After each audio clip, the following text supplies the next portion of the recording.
இன்றைக்கும் கூட ஒரு முக்கியமான ஒரு வேத பகுதிய நாம் பார்க்கலாம். லூக்கா 16ஆம் அதிகாரம் 19ஆம் வசனத்திலருந்து நீங்க தொடர்ந்து வாசிக்கும் பொழுது, 2 நபர்கள் குறித்து நம்ம அங்க பார்க்க முடியும். ஒண்ணு வந்து மிகப்பெரிய ஒரு செல்வந்தன், இன்னொருத்தன் தரித்திரனாகிய லாசரு.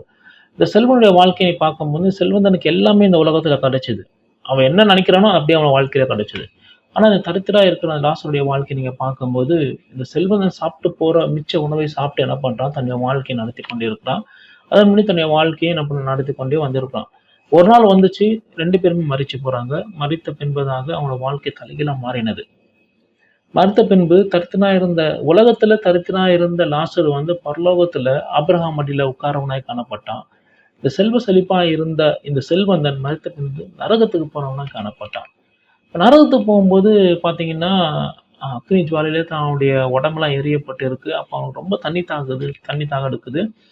அப்போ வந்து என்ன பண்றாரு, இந்த செல்வந்தன் வந்து ஆபிரகாமை நோக்கி ஒரு விண்ணப்பம் வைக்கிறார். எனக்கு ரொம்ப தண்ணி தாகமா இருக்கு. அதனால வந்து எனக்கு ஒரு சொட்டு தண்ணி என்ன பண்ணுங்க நீங்க, லாசருடைய நுனி விரல்லேருந்து எனக்கு குடுங்கன்னு சொல்லும்போது, அதெல்லாம் செய்ய முடியாது. ஏன்னா, நரகத்துக்கும் ஆ பரலோகத்துக்கும் மிகப்பெரிய ஒரு பிளவு இருக்கு இடையில. அதெல்லாம் நாங்க செய்ய முடியாதுன்னு சொல்லி ஆபிரகாம் என்ன பண்றாரு சொல்லிறாரு.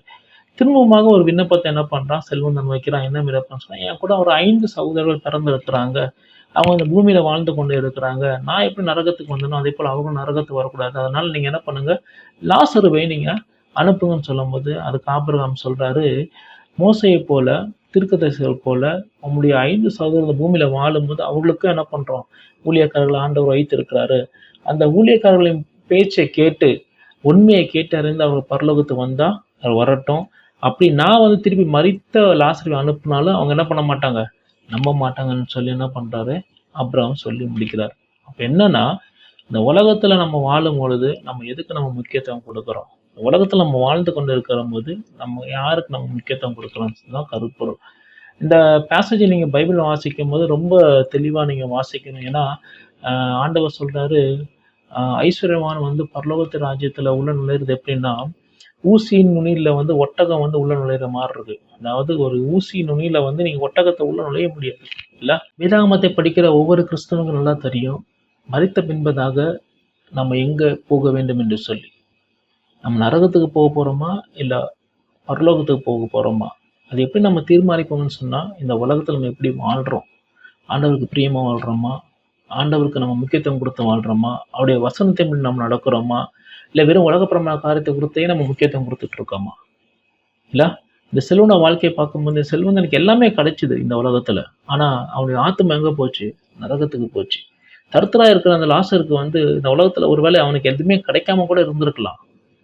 அவன் நினைச்ச காரியம் இந்த உலகத்துல சாதிக்காம இருந்திருக்கலாம். அவனுக்கு பண தேவைகள் இல்லாம இருந்திருக்கலாம். அவனுக்கு ஆடை இல்லாம இருந்திருக்கலாம். அவன் சரியா தங்குறதுக்கு அவனுக்கு இடம் இல்லாம இருந்திருக்கலாம். ஆனா அவன் உள்ள உண்மையா இருந்தான். அவன் ஆண்டவருக்கு செய்ய வேண்டிய காரியத்துல உண்மையா இருந்தபடியா, அவன் மரித்த பின்பதாக அவன் ஆபிரகாமின் மடியில போய் இளைப்பாறுன ஒரு மனிதனாய் காணப்பட்டான். அப்ப நாம இந்த உலகத்துல இருக்கிற காரியத்த நம்ம முக்கியத்துவம் குடுக்குறோமா? இல்ல பரலோகத்துக்கு போறதுக்கான அந்த வழிவாசலுக்கு நம்ம முக்கியத்துவம் குடுக்குறோமா?